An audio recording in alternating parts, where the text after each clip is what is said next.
कि इस बार जो 25 जुलाई को हुआ शाम 6 बजे के बाद, वो 14 अक्टूबर और 21 अक्टूबर को हम नहीं होने देंगे। 6 बजे के बाद हमारे पोलिंग स्टेशन से पोलिंग एजेंट को किसी ने निकालना है तो डंडा डोली करके बाहर फेंकना पड़ेगा, भुट्टो साहब के जमाने के तरीके से। यह नहीं होगा कि आंख का इशारा किया और पोलिंग एजेंट बाहर आ गए और अपनी मर्जी के नताइज आपने लिख लिए, अपनी मर्जी के नताइज टीवी पे जारी कर दिए। नहीं होने देंगे। ये कान खोलकर सुन लें वो मुखालिफिन जो इस दफा भी किसी गैबी इमदाद के इंतजार में है। एमक्यूएम पाकिस्तान को इतना महदूद कर देने के बावजूद, एक होती है मसनूई गैबी इमदाद और एक होती है वाकईतन गैबी इमदाद और ताईद। उस असली गैबी ताईद के बायस वही पीटीआई चलकर एमक्यूएम पाकिस्तान के मरकज आई और आकर हमारे उन चंद वोटों की दरखास्त की कि जिनके बगैर इमरान खान साहब का नया पाकिस्तान तो छोड़िए, नए पाकिस्तान का नारा भी मुकम्मल नहीं हो पाता। एमक्यूएम ने क्या किया? एमक्यूएम ने यह किया, कोई मुझे बता दे, मेरे बुजुर्ग यहां बैठे हैं, कि अगर 1988 के बाद से लेकर आज तक एमक्यूएम ने जब जब हुकूमत में गई है, कभी एक तहरीरी मुआहदा करके किसी हुकूमत का हिस्सा बनी हो। सीटें 4 थी कराची से, लेकिन हौसले बुलंद हैं। किसी से आंख नहीं, हमने किसी से आंख डर के हमने उससे हटानी नहीं है, आंखों में आंखें डालकर बात किया है।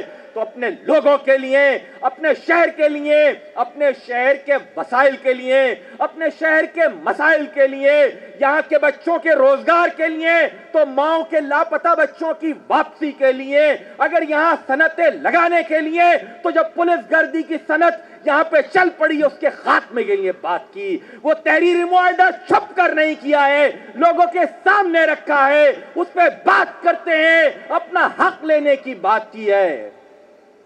यह है एमक्यूएम पाकिस्तान का वादा। सबसे पहले मैं पीटीआई के रहनुमा इमरान खान साहब को मुबारकबाद पेश करूंगा कि उनको इस पूरे हलके में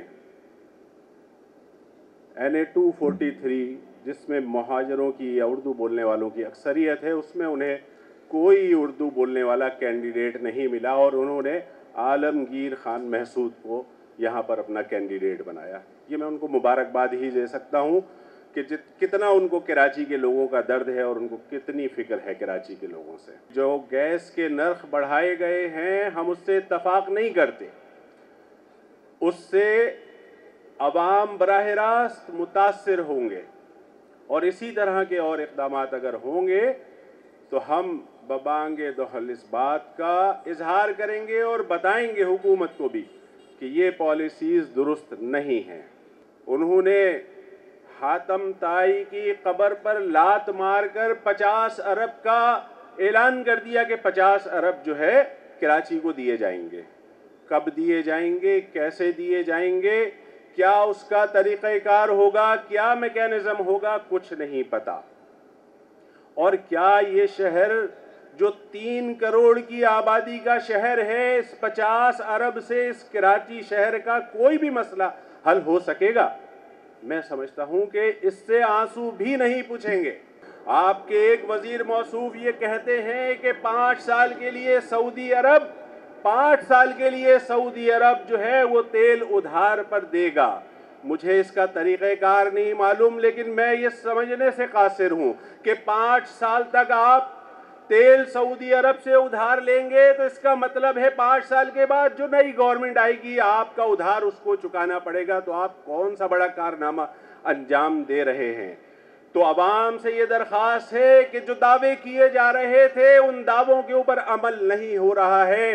ये गाड़ियां नीलाम करने से और भैंसों को नीलाम करने से मुल्क का निज़ाम नहीं चलता है। इसके लिए बैठकर पॉलिसीज बनाई जाती हैं, बैठकर तय किया जाता है। आपकी अपनी टीम के अंदर एक इंतशार की कैफियत नजर आती है। आपके लोग अलग अलग बयानात देते हैं और उसके ऊपर सोने पे सुहागा कि सारी अगर जो कोई मेहनत होती है तो हमारे फवाद भाई उस मेहनत के ऊपर आके खुद अपने अल्फाजों से पानी फेर देते हैं।